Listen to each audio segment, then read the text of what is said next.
Temos tempo, non? 10 anos. Temos tempo, non? 10 anos. A clave está aí, que temos que actuar xa. E, mentras falamos, eso, 50, así que a comunidade científica superaremos ese caso, superaremos a sociedade científica, as sociedades probablemente serán catastróficas, devastadoras e que cambiarán a noso xeito de vida moitísimo, catastróficas, devastadoras e cambiarán o traumático debido a que non nos comportamos responsablemente co planeta.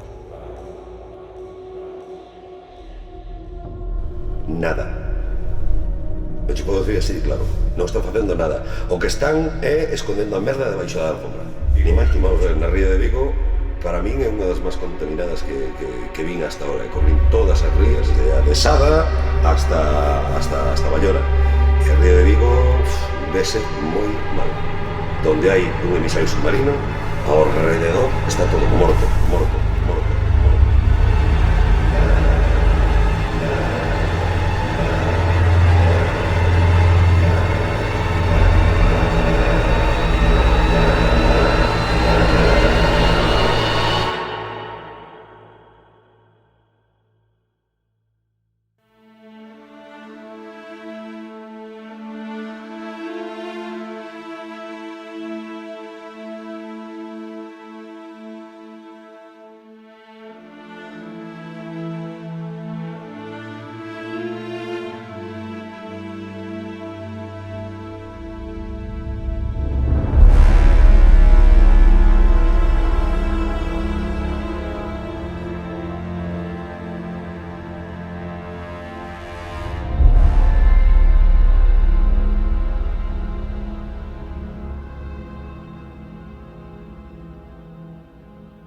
People are suffering. People are dying. Entire ecosystems are collapsing. We are in the beginning of a mass extinction.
Sobre o que é unha ría hubo moitas discusións, pero basicamente unha ría é un val que actualmente está coberto de auga.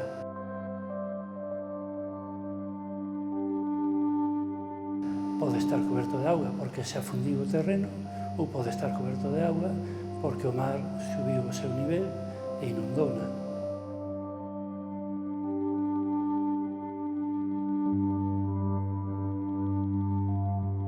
A historia das rías galegas, e en especial a historia das Rías Baixas, é unha historia que se remonta a varios millóns de anos.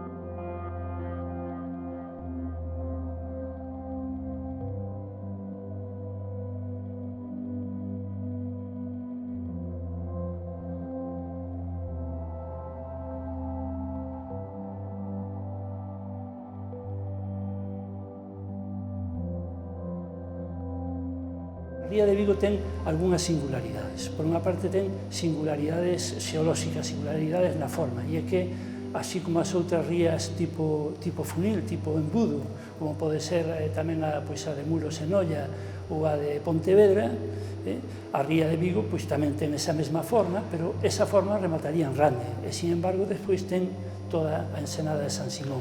Os cambios climáticos máis importantes que tiveron lugar en Galicia durante os últimos 60.000 anos son os que se denominan eventos de Heinrich, non? Que son eventos abruptos de liberación masiva de icebergs dende o Atlántico Norte, dende as banquisas de xeo da península fenoescandinava, de Canadá, de Norteamérica, cara ao Atlántico Norte, chegando incluso ás nosas costas.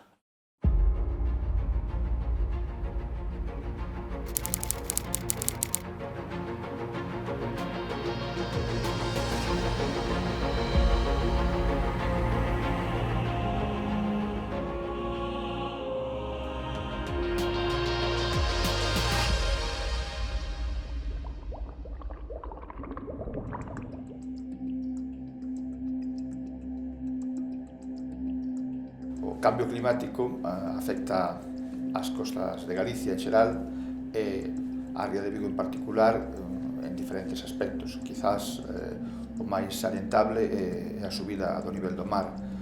Dende o ano 1945 ata agora, o nivel do mar na ría de Vigo subiu aproximadamente uns 18 centímetros.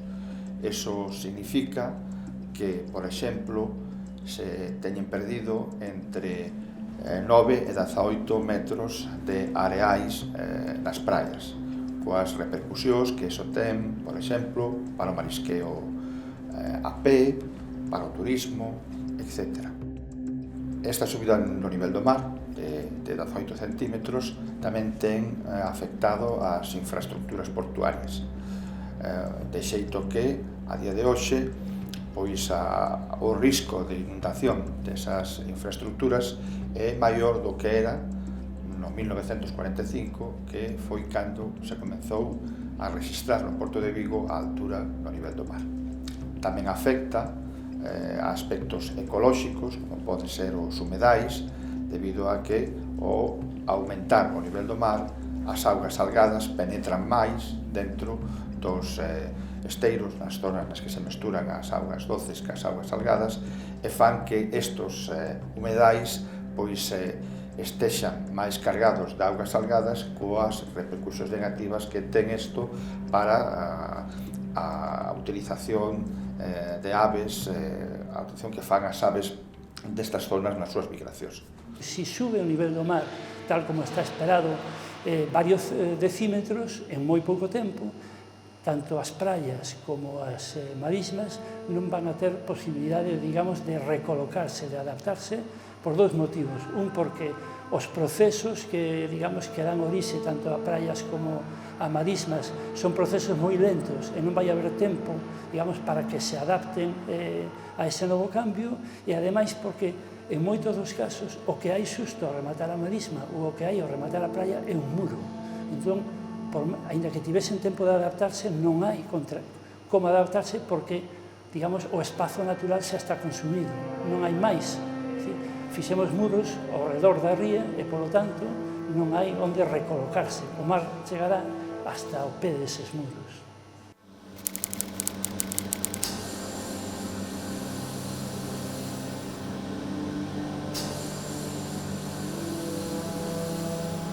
La acidificación oceánica es un proceso de origen antropogénico, es decir, está causado en su totalidad por la acción humana, la acción del hombre, y consiste en que el dióxido de carbono, el CO2, acumulado en la atmósfera debido a la quema de los combustibles fósiles, a la deforestación, a los cambios en el uso del suelo, ¿no? Cada vez cortamos más bosques y ponemos más zonas de cemento, con lo que ya no hay organismos que captan el CO2, bueno, pues ese CO2 que queda en la atmósfera difunde al océano. En el océano el CO2 se mezcla con el agua produciendo ácido carbónico que, como su propio nombre indica, acidifica al medio. Ese proceso en su conjunto se llama acidificación oceánica.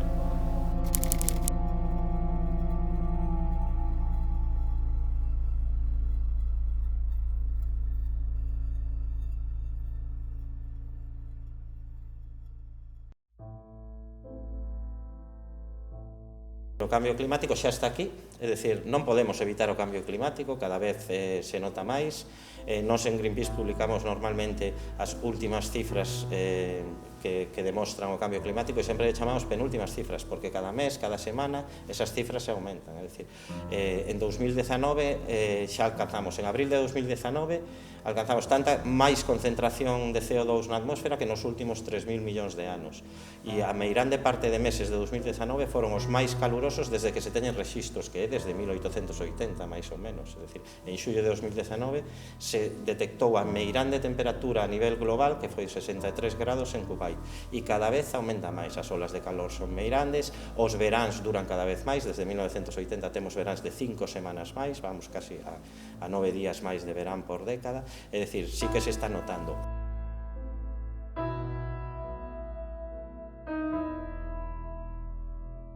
Hai tamén efectos moi graves e iso ten moito que ver con Vigo, porque é unha cidade pesqueira, etc. Coa subida da temperatura do nivel do mar, isto pode provocar desplazamento de especies mariñas que se teñan que ir moito máis ao norte porque xa non son capaces de criar aquí, sino que morren porque a temperatura afecta moito, sobre todo aos primeiros estadios de cría, reproducción, etc. A aparición de especies invasoras, xa se detectan cada vez máis especies tropicais que veñen, moitas destas podense facer invasoras e afectar a fauna local, a acidificación dos océanos, menos algas, menos fitoplancton, menos afloramentos, que é o que fai das rías galegas unha das rías máis productivas do mundo. É dicir, os efectos poden ser catastróficos e son todos efectos que, por exemplo, as entidades viguesas, que hai moitas, dende o CESMAR, a Universidade de Vigo, o Instituto de Investigacións Pesqueiras, etc., veñen analizando estes últimos anos sobre os efectos que pode ter o cambio climático e, por exemplo, na pesca poden ser devastadores. La tostera es una planta marina. Como sabéis, en la mayor parte de las especies que veis son macroalgas, pero esto es una planta, pero simplemente marina, que es, bueno, es una, normalmente las praderas de fanerógamas son muy importantes desde el punto de vista ecológico porque sirven de criadero y de hábitat para muchas especies de peces, de bivalvos que son de interés comercial, etcétera. Bueno, tiene otro tipo de funciones a nivel ecológico y ecosistémico como pues fijación de carbono, evita la erosión costera, desempeña muchos factores o papeles importantes a nivel ecosistémico. Como os he dicho, cumplen un papel importante tanto como en fijación de carbono, sirven de hábitat para especies de interés comercial, evitan la erosión costera, sirven también como trampa o secuestro de algunos contaminantes, etcétera, etcétera. Entonces, bueno, es importante. A nivel mundial están en retracción, pues porque no solo hay un impacto del cambio climático, sino eutrofización, destrucción de hábitat pues por invasión del espacio costero por construcciones, contaminación, muchos impactos. Desde el punto de vista de la producción pesquera, que se está produciendo grandes desplazamientos del pescado. Recordemos simplemente, por ejemplo, el caso de la sardina o, más en concreto, el caso del bonito. El bonito hasta hace pocos años se pescaba a menos de 50 millas náuticas de la costa. Ahora mismo tenemos que ir casi hasta Irlanda a pescar, mucho menor. Y a su vez tenemos otra serie de especies en donde tenemos incertidumbre. Por ejemplo, el mejillón. Tenemos existen desde el punto de vista científico determinadas incertidumbres sobre cómo le afecta la subida de la temperatura. Destaquemos que Galicia es un referente de producción mundial de mejillón, producimos 300.000 toneladas al año.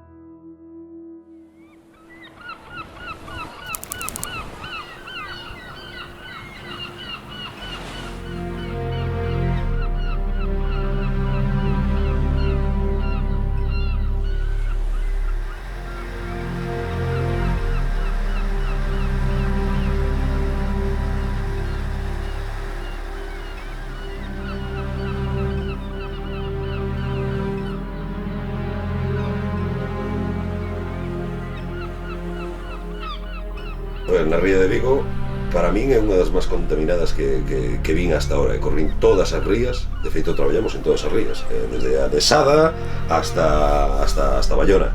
E a ría de Vigo vese moi mal, eu vexo bastante mal, de como eu a conocín hai 30 anos atrás. Os vaqueiros o notan que o mexillón non lles crece igual, que as toxinas que se lle aguantan cada vez máis. Non sei se a toxina ten algo que ver ou non, pero plásticos, metales, aceites, detergentes, todo eso estamos botando a mar. Y mucha pérdida de mejillón. No se agarra igual a la cuerda, no se reproduce igual. He notado un bajón bastante grande. De cada vez desaparecen máis especies, o sea, nécora, pulpo, choco, todo eso, antes chegaban arriba en cantidades inmensas, y ahora velos raramente. Pues me afectará, pues posiblemente al bajar la producción, con el tiempo que haremos perdiendo nuestros puestos de trabajo.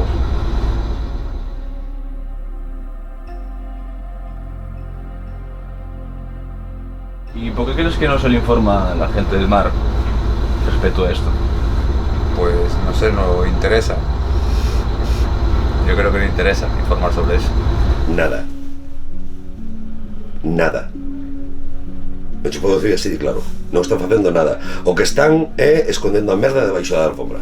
Ni máis ni menos. Os emisarios submarinos, o que entendemos como emisarios submarinos, que é onde botamos os detergentes, as lavadoras, todo o que contamina o mar, eso non se pode botar dentro dunha ría. Donde hai un emisario submarino, ao rededor está todo morto.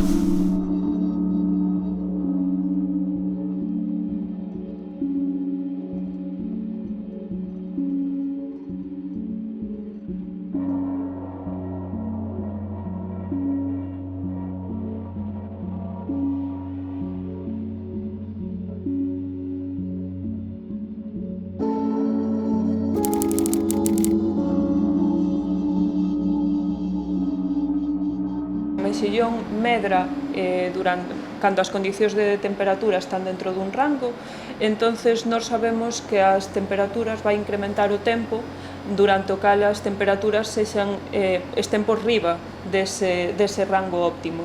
Entonces o mexillón o que vai é reducir a súa productividade. Sería o escenario máis pesimista, pero os datos indícannos que o que estamos seguindo.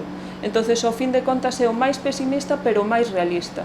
Cuantificar exactamente canto se vai reducir, agora mesmo non o podemos facer, necesitanse máis estudios.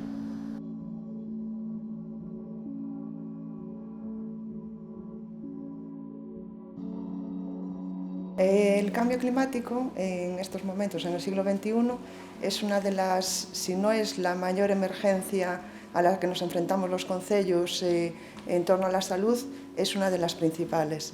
Entonces, las nuevas políticas de planteamiento de recursos como los urbanísticos o los energéticos o una nueva enfoque hacia los transportes que se utilizan en la ciudad es lo que nos puede llevar a unas políticas que sean enfocadas más hacia una buena planificación y también un conocimiento más de lo que es el medio en todo lo que nos rodea. Siempre hemos trabajado hacia las mejores instalaciones que nos puedan beneficiar. En todo ello ha participado también el Gobierno de España instalándonos una gran depuradora, que es lo que nos lleva a tener una ría de Vigo pues limpia en estos momentos. O único que estamos trasladando é o punto de vertido, que antiguamente que se botaban moitos menos detergentes, moitos menos aceites, moitos menos produtos contaminantes hai 30 anos e se botaban prácticamente na porta da casa, na playa prácticamente. Agora o que fixemos é para que non se vexa, efecto meramente estético, o sacamos de aí, parece que está todo máis limpio, o canalizamos e botamos no centro das rías. Pero seguimos tendo dentro das rías. Ahora, o grado de vertido é moito máis alto hoxe que hai 30 anos.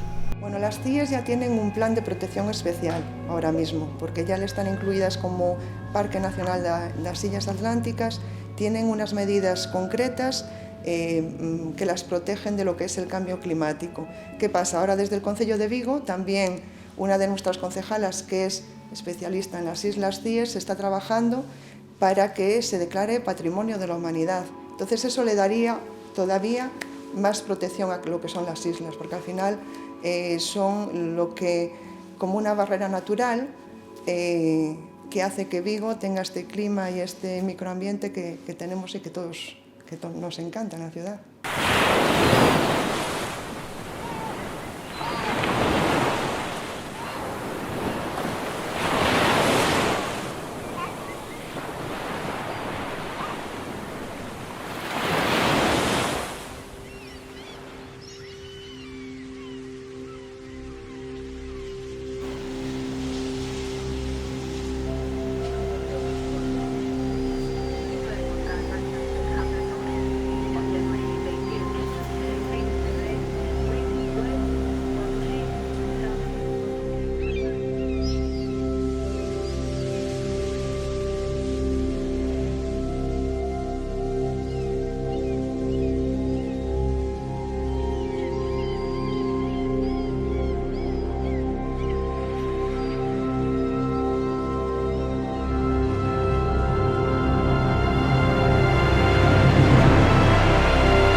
Bueno, as illas Cíes e o conxunto das illas atlánticas, o cambio climático pode afectar sobre todo porque son un 86% superficie marina protexida, entonces os ecosistemas mariños son máis sensibles e son os que se están vendo máis afectados ao cambio climático. Unha das cousas que está pasando, por exemplo, é que hai unha cousa que se chama afloramiento costeiro, que son subida de corrientes de augas frías, que cada vez están chegando menos. De feito, a riqueza das illas atlánticas, marina, como do entorno, tanto en biodiversidade como en riqueza natural, depende deses afloramientos de correntes frías que se producen polos ventos do norte, por ser de primavera e verano. Por exemplo, se Miñamán fose a ría de Vigo, eses ventos que soplan do norte en primavera e verán fan como unha cinta transportadora, ascende agua profunda cargada de nutrientes, se crea moito fitoplancton, zooplancton, e hai moitos peixes e moita comida disponible, non? Entón son augas ricas. Isto non pasa en todos os lados do mundo. Son zonas que se chaman afloramentos, pasan aquí, pasan nas Illas Galápagos, pasan en zonas de California, en determinados puntos tamén de África, pero non todo o mar é igual de productivo, ten estas zonas especiales. Entonces, nos últimos anos se está vendo que o vento do norte está baixando, que se calculan que hai 75 días o ano menos do vento do norte, co cal esa cinta transportadora que sube a agua fría con nutrientes, que tamén nos fai que a agua este fría cando nos bañemos nas illas, está empezando a fallar, non? Entonces, o que se chama o afloramento costeiro está empezando a dar síntomas de problemáticos, digamos.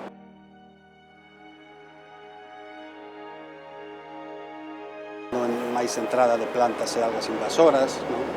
Por exemplo, a margarita africana e outras especies, está cada vez hai máis no parque, tamén no medio marino tamén cada vez temos máis algas invasoras. E tamén se nota quizá bueno, se está notando que as plantas, digamos, endémicas, algunhas están a sufrir as condicións do cambio climático.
Crees que queda esperanza respecto ao cambio climático?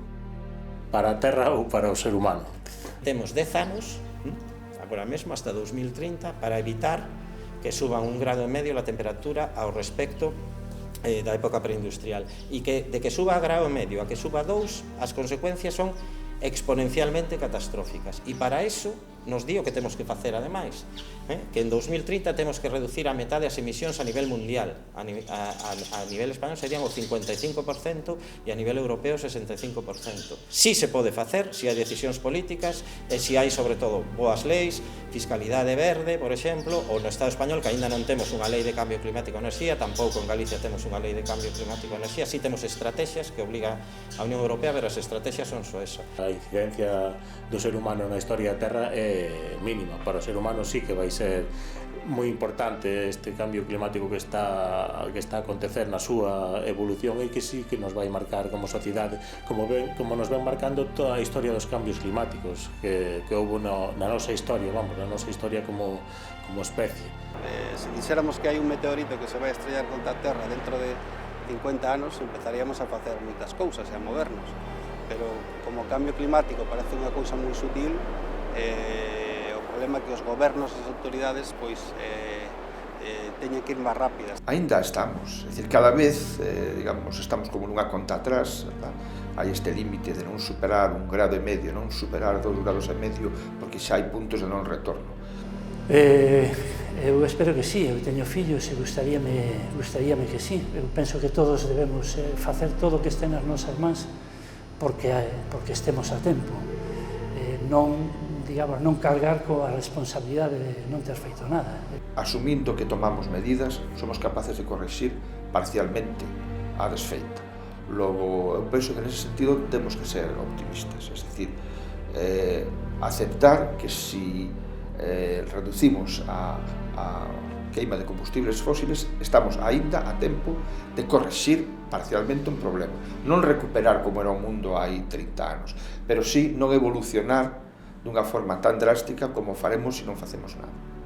É adaptarnos, é o que nos queda agora mesmo.